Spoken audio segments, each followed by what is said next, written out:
महाकुंभ में किस तरीके से जो है लूट हो रही है। हिंदूवादी सरकार जो अपने आप को हिंदूवादी बताती है, बीजेपी सरकार महाकुंभ में 2025 में किस तरीके से जो है लूट कर रही है। जिस तरीके से इसके पहले अंग्रेज लूट किए थे, उसी तरीके से जो है यह सरकार भी लूट कर रही है। यदि आप महाकुंभ जा रहे हैं और आपको लग रहा है कि जो है आज की सरकार, खुद को हिंदूवादी बताने वाली सरकार, आपको बहुत कुछ दे रही है या महाकुंभ लगवाकर बहुत बड़ा जो है योगदान श्रद्धालुओं के लिए, हिंदुओं के लिए कर रही है, तो आपका जो है गलतफहमी है। यदि देखा जाए, आप लोगों को बताते हैं कि यदि वहाँ कुछ फ्री में हो रहा है, सिर्फ हेलीकॉप्टर द्वारा पुष्प वर्षा वही अलग हो रहा है, वही फ्री में हो रहा है। बाकी आप वहाँ जाते हैं, गाड़ी पार्क करते हैं या कुछ भी करते हैं, वहाँ आपको कुछ न कुछ देना पड़ेगा, आपको टैक्स पे करना पड़ेगा। जिस तरीके से इसके पहले 1801 में अंग्रेज़ों का शासन था इलाहाबाद में, तो अंग्रेज जब माघ मेला में जो है वहाँ भीड़ देखते हैं तो उनके दिमाग में आता है कि क्यों ना इससे पैसा कमाया जाए, और वे टैक्स लगाते हैं। 1 रुपये का टैक्स लगाते हैं, एक व्यक्ति के ऊपर 1 रुपये का टैक्स लगाते हैं, और वहाँ से धन एकत्रित करते हैं और धन कमाने का जो है व्यवसाय चालू कर देते हैं। उसके बाद जितनी भी सरकारें बनी, ये बीजेपी की ही बात नहीं, चाहे जो भी सरकारें बनी, जब जब जो है वहाँ माघ मेला लगा, जब जब कुंभ लगा, तो वहाँ से जो है धन उगाही की गई और सरकार के खजाने में बड़ी मात्रा में जो है रकम जाती है।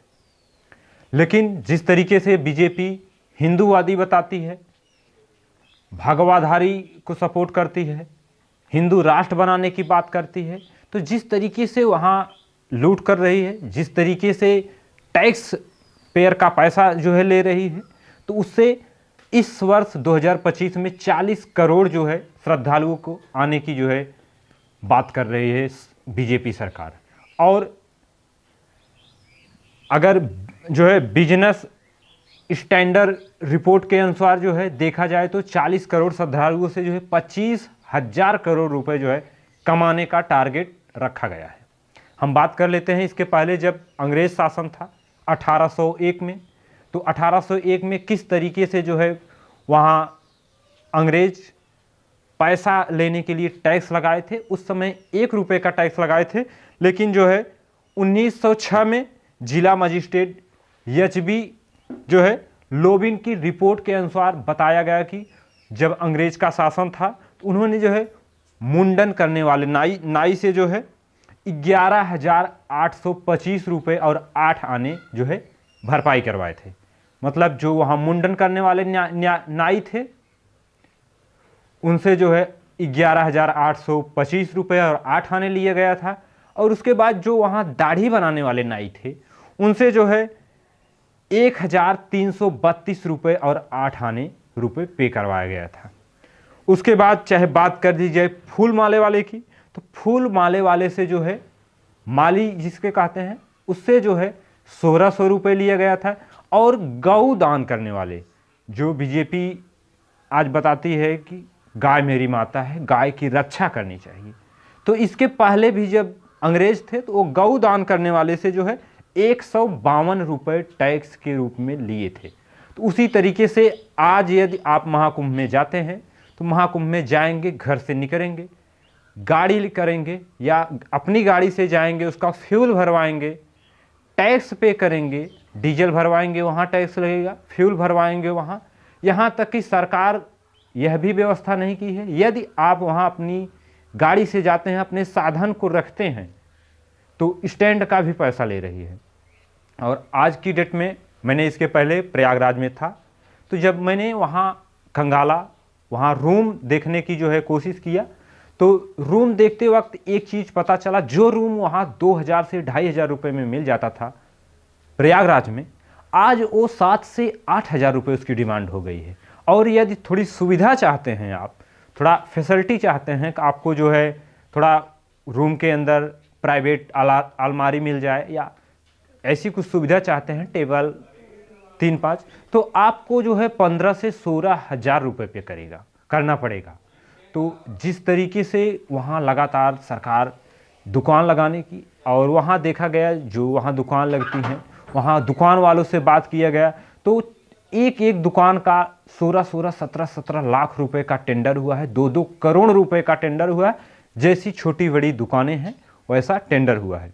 और बात करते हैं सरकार, हम व्यवस्था किए हैं, हम लाइट लगवाए हैं और हम वहाँ पानी की व्यवस्था किए हैं, नलकूप की व्यवस्था किए हैं, तो वहाँ फ्री में तो कुछ नहीं है।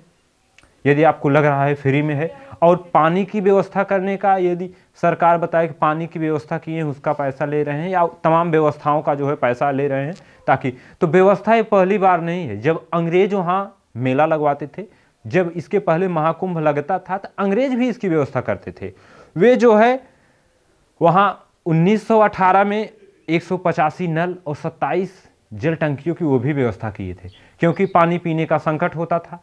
तमाम अखाड़ा के जो मठाधीश थे वो पानी के लिए जो है कुआं खोदना चाहते थे, कुआं खोदने की अनुमति लेते हैं। जब अनुमति नहीं मिलती है तो रातों रात अपना कुआं खोद लेते हैं। तो जब कुआं खोद लेते हैं तो कुआं खोदने के बाद सरकार, जब वहाँ के जो अंग्रेज सरकार थे, अंग्रेज के अधिकारी थे, उनको जब पता चलती है तो वो अंग्रेज अधिकारी उस कुएं को बंद करा देते हैं। उसके बाद पानी की व्यवस्था के लिए क्या करते हैं कि पानी की व्यवस्था के लिए जो है 185 नल और 27 टंकियों की व्यवस्था करते हैं। तो जिस तरीके से इस बार महाकुंभ में 40 करोड़ लोगों की आने की संभावना है और उनसे 25,000 करोड़ रुपए जो है वसूली करेगी सरकार। तो सरकार किस चीज़ का ढिढोरा पीट रही है, किस चीज़ को यह कहती है कि मैंने महाकुंभ लगवाया। मान के चलिए कि महाकुंभ, मैं भी मानता हूँ, श्रद्धालुओं के लिए, हिंदुओं के लिए एक बहुत बड़ा त्यौहार है, आस्था का विषय है।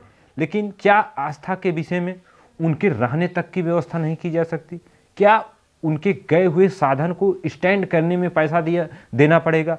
उनको जो है स्टैंड करने के लिए जो है व्यवस्था नहीं की गई, और जिस तरीके से उसमें बढ़ोतरी की गई, कई गुने की बढ़ोतरी की गई। जो रूम 2 से 2,500 हज़ार में मिलता था वो रूम आज 7 से 8 हज़ार रुपये में मिल रहा है।